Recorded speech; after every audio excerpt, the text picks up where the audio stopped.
How can I help you? I was looking to sell this today. Welcome to WatchMojo, and today we're counting down our picks for the most ridiculous, bizarre, and surprising items seen on Pawn Stars. So how did you get this?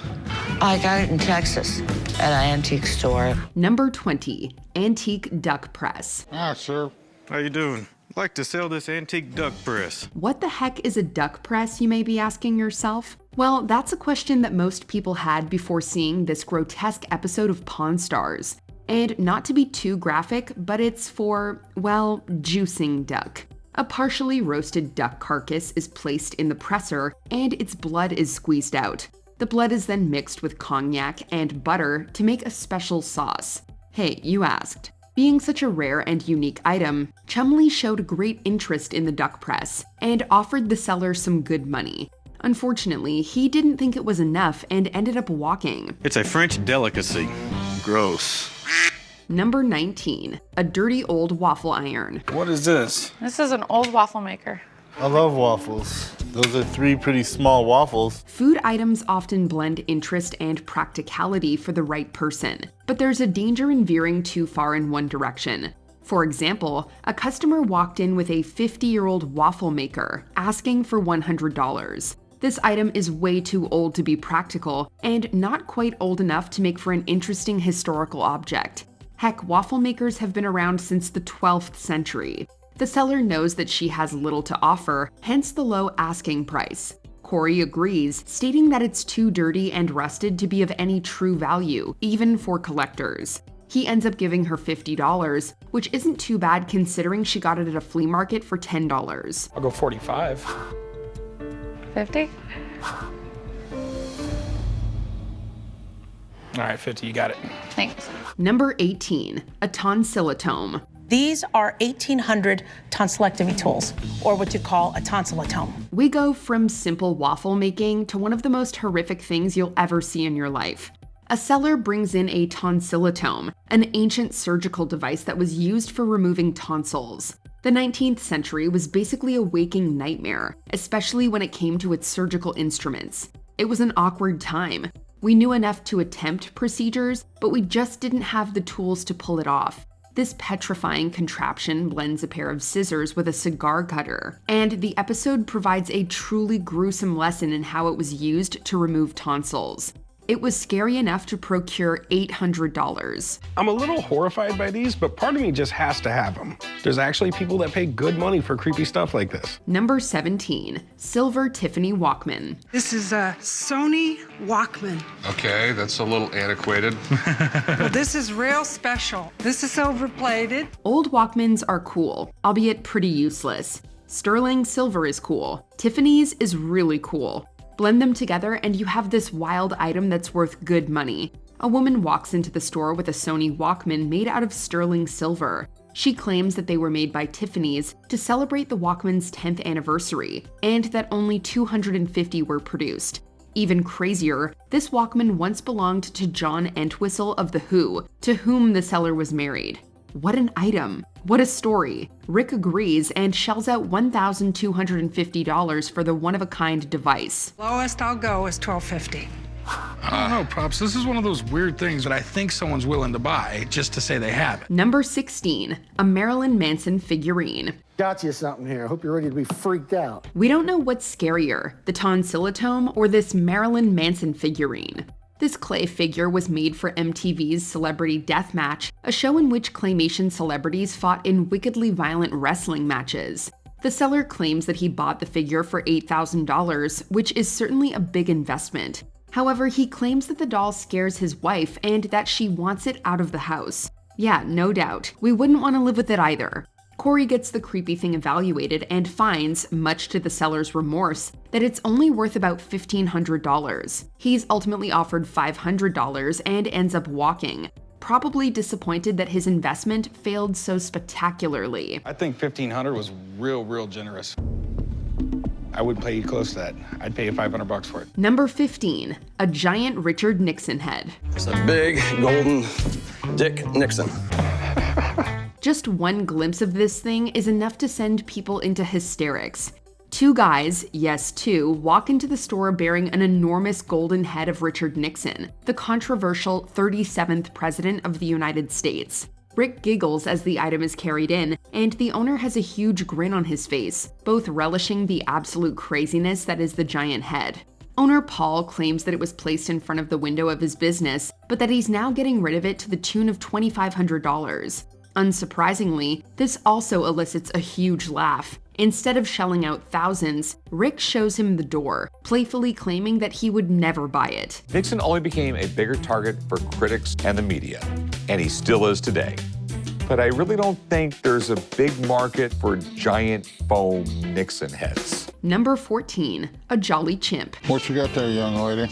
I've got my 1950s musical Jolly Chimp. You probably know Jolly Chimps better as those creepy monkeys from horror movies. And for good reason. Jolly Chimps are known the world over for their bulging red eyes, malicious smile, and penchant for loudly banging two cymbals together. These were primarily made between the 50s and 70s by Japanese company Daishin CK, but they have endured in pop culture throughout the decades. A lady tries to sell her Jolly Chimp from the 1950s, claiming that it scares her grandchildren. Again, no doubt. Luckily, the old man was in a good mood that day and waxed nostalgic about the toy before giving her $150, $50 above her asking price. I have no problems whatsoever paying $100 for this. I don't want to take advantage of you. If you want it, I'd go up to $150. Number 13, an autographed David Hasselhoff buoy. I have a signed buoy from Baywatch. While he's had a long and storied career, David Hasselhoff is perhaps best remembered running down the beach as Mitch Buchanan in Baywatch. A woman comes into the store holding a buoy signed by none other than the legend himself. It's a fun object, especially considering that adorable little smiley face that Hasselhoff added to the end of his autograph. Unfortunately, there were some problems with the item, most notably the major scratches adorning the surface which ruined the signature. Furthermore, Hasselhoff's autograph isn't that expensive, as he did a ton of them. Despite asking for $1,000, the owner walked away with just $375. The bad thing is that you've got a lot of scratching and it's not a great surface to sign on, but no doubt the signature's real and it's authentic. Number 12, Slash's driver's license. I have Slash from Guns N' Roses' driver's license. Let me see. All right, well, this is pretty cool. It's not rare for the Pawn Stars to get items that once belonged to famous celebrities, but it's very rare to get something so incredibly personal. One man walks in with an odd but amazing find: Slash's old driver's license. The real name of Guns N' Roses' famous guitarist is Saul Hudson, which can easily be seen on the license in question. It's a great little collector's item, but relatively worthless in terms of value. Despite the seller asking for an astounding $50,000, Rick argues that no one will ever pay that kind of money for it. He offers him $1,000 instead, but the seller walks, unimpressed with Rick's proposal. Quite frankly, that's an insane offer. Why would anyone pay $50,000 for Slash's driver's license? Number 11, the O.J. Simpson Bronco. So this is it. The OJ Bronco. The Pawn Stars got the opportunity of a lifetime when a man named Mike contacted them with big news. He was in possession of the infamous white Bronco from the O.J. Simpson case, and he wanted to sell it. This is the same Bronco that was used in the famous chase of June 17, 1994, which saw Simpson fleeing the authorities across the LA freeway system. The car is in pristine condition, and the history speaks for itself. Mike asks for $1.3 million, but Rick is hesitant owing to its dark history and not knowing the true value of the car. He ultimately passes, but hey, at least he got to ride in the white Bronco. Obviously you drove it in here, it runs good, and... Why don't you take it for a drive? I get the back seat. Number 10, Dinosaur Eggs. Any way to know what kind of dinosaur it would have been? Well, this egg has been identified as Dendrolithus. You've heard the words dinosaur eggs, and you automatically assumed they're worth big money. The seller certainly thought so, as she offered to sell them to Corey for $20,000. Unfortunately, that is not the case, and the dinosaur expert put a quick stop to her big ambitions. There are actually tens of thousands of these eggs on the international market today. I see these made available anywhere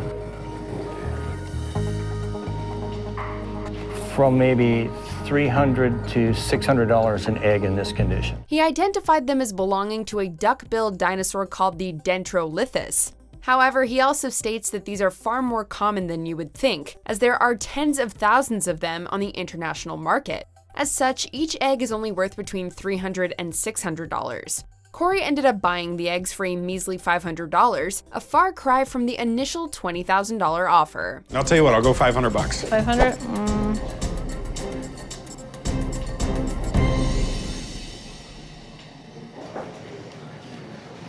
Okay. All right. All right. Thank you. Number 9, a Grammy Award.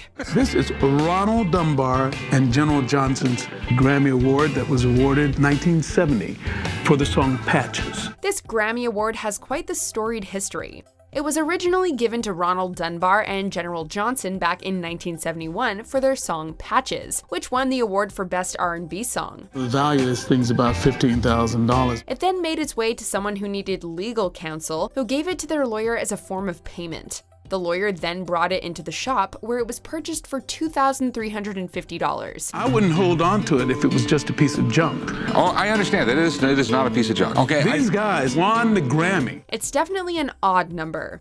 But just think, Rick's original offer was only $1,500. I'll let you have it for $6,000. $1,500, that's where I could go. That's what it's worth. The lawyer certainly knew how to negotiate, and he got himself an extra $850 in the process. Now let that be a lesson to all you sellers out there. $23.50, all right. Number 8, elephant waste. I've got a phenomenal opportunity here. Guaranteed genuine rotted elephant manure. Oh, the things that will come into a pawn shop. In this episode, a confident man wielding a specialized carrying case walked into the shop, tickling the curiosities of Chumley and the old man. Unfortunately, what was inside said case was a disappointing load of crap, literally.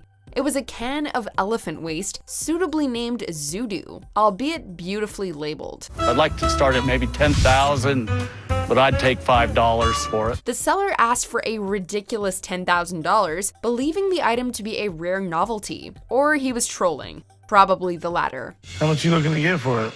Like $10,000. Well, you can keep drinking, son. I think this is a home run. There's no end to how much this is worth. Luckily, Old Man didn't bite, although Chumley personally purchased the can for $20. It would certainly make for an interesting conversation starter. If I could make that kind of money on any of my other investments, I'd be pretty good.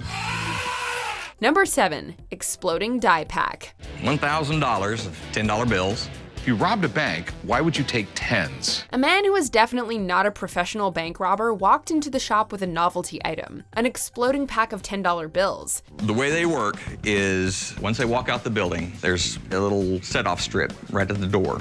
Okay. After they go out, they're supposed to go off in 10 seconds. It's exploding die pack. It gets all over their clothes, all over their hands, all over the other money, and it's rendered useless. They can't use it anymore. As he and the professional explain, these fake stacks are snuck into a bag of real money during a robbery and are meant to explode upon leaving the bank, coating both the criminal and the money in a colorful dye. Pretty hard to claim you're innocent when you're covered head to toe in dye. This not only exposes the criminal in public, but it also renders the money totally useless. While Rick initially questioned the legality of purchasing and owning such an item, he eventually got the okay and purchased the stack for $175. I'll tell you what, I'll go $175. I won't go a penny more. I mean, I feel as if I'm giving you a fair price for it.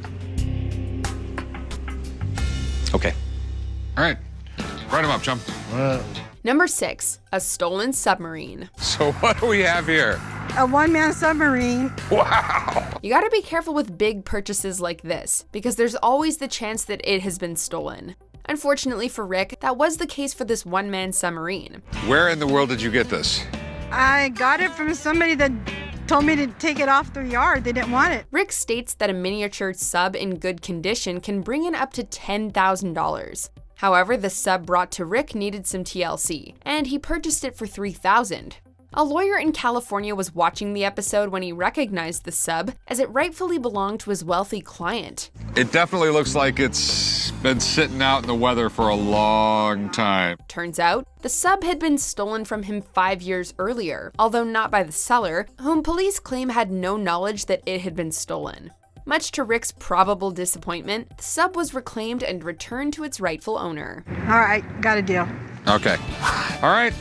Don't you tell the old man anything about this. My lips are sealed. Number 5, an old blood transfusion kit. A what? Blood transfusion. Is this some voodoo type stuff? It must be exciting to work at a pawn shop. Sometimes people walk in with some old baseball cards or something. Other times they walk in with old blood transfusion kits. No biggie. The kit included a traveling case, clear glass jars, and rubber tubes. I bought it as a gift. So you kept it for yourself? Yeah.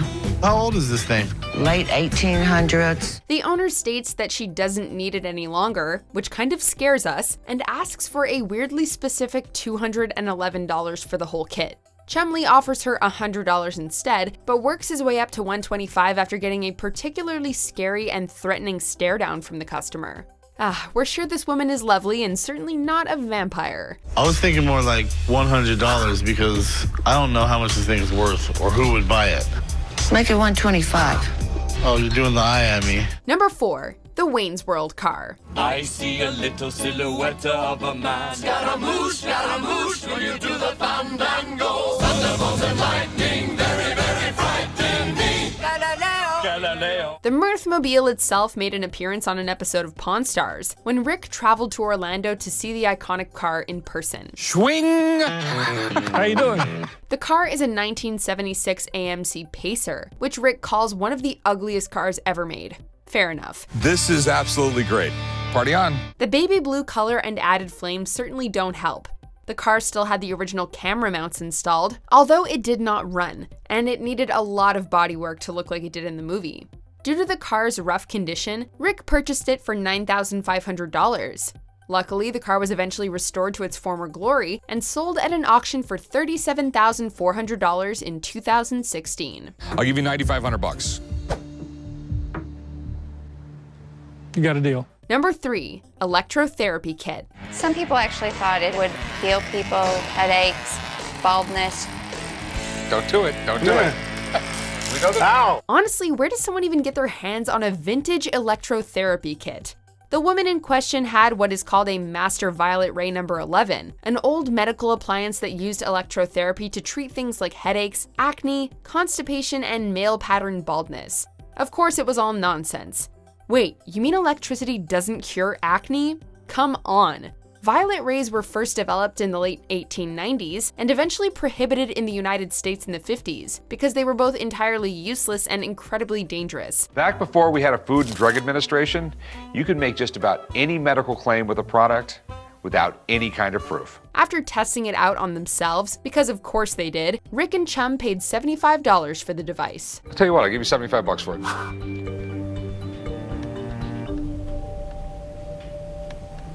Sure. Number 2, liquid pistol. The guy brought in a really weird compressed gas gun, and I've never seen anything like it. So it turns out that you can use liquid to fire a gun. Who knew? Craig Gottlieb of Gottlieb Military Antiques was brought in to review a gun, and what he found was simply incredible. He claims that the gun is unbelievably rare, and that it used liquid carbonic acid to fire. Under normal temperature and pressure, it would be a gas, and that was what was used to fire the pellet downrange in this weapon. According to Craig, the carbonic acid would instantly expand into gas, which in turn generated enough pressure to fire the pellet. If you gave me an unlimited supply of money, I couldn't find you 50 of these things. Despite him praising nearly every aspect of the gun and proclaiming time and time again just how rare of a collectible it is, Craig only priced the weapon at $3,000. Talk about a disappointment. Rather surprisingly, Rick bought the gun for $2,500. I guarantee you, if you lined up 1,000 airgun collectors, none of them would have this pistol in their collection. Before we continue, be sure to subscribe to our channel and ring the bell to get notified about our latest videos. You have the option to be notified for occasional videos or all of them. If you're on your phone, make sure you go into your settings and switch on notifications. Number 1, Saddam Hussein's fingerprints. What do we have here? These are a certified copy of the Saddam Hussein prints that were taken when he was arrested in Iraq. The original. We all have an interest in the macabre, even if we don't want to admit it. Rick even remarks that he doesn't like purchasing things related to evil people, but he admits that there's a market for this type of memorabilia. Prints and take the money and do something special with my wife and my family. That might be kind of fun. As such, he showed an interest in Saddam Hussein's fingerprints. The seller states that he was involved in the arrest of Hussein, and the fingerprints were allegedly given to him as a gift. Now that is arguably the weirdest gift anyone has ever been given. Was a nice watch too much to ask for? You're gonna switcheroo like we put somebody else's fingerprints on there. Super paranoid. Normally, I don't buy memorabilia that has something to do with really bad people. But this represents a major victory for U.S. Armed Forces, and that's pretty. Rick had no idea how to value the fingerprints and offered the seller $1,500. The seller thought it could fetch up to $10,000 at auction and ended up walking. Sentimentally, it's worth more to me than that, so. What other unbelievable items have you seen on Pawn Stars? Let us know in the comments. At the time of the Bronco chase, I was OJ's agent. Amazing. Did you enjoy this video? Check out these other clips from WatchMojo and be sure to subscribe and ring the bell to be notified about our latest videos.